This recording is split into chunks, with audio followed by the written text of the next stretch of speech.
ओ भाई साहब, इस बंदे के पास इतना पैसा है कि देखिए कि 100 के नोट, 500 के नोट और 200 के नोट में आग लगा रहा है, वो भी एक रील बनाने के चक्कर में।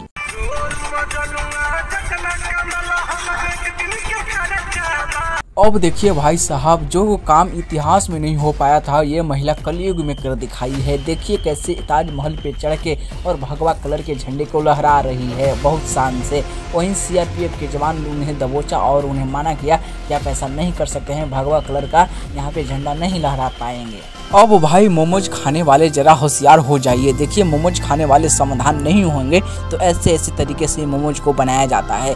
देखिए यह व्यक्ति किस प्रकार से आटे को सान रहे हैं। पैरों से मोमोज का आटा गूंथने का वीडियो सोशल मीडिया पे इसका वायरल हो रहा है, जो कि इस प्रकार से मोमोज बनाता है ये आदमी। भाई कितनी शर्मनाक है और कितनी दर्दनाक वीडियो है जो हम लोग खाते हैं। स्थानीय लोगों ने पुलिस से शिकायत की, 2 लोगों की गिरफ्तार हो चुकी है अभी तक। और देखिए भाई कितना गंदी हरकत है ये।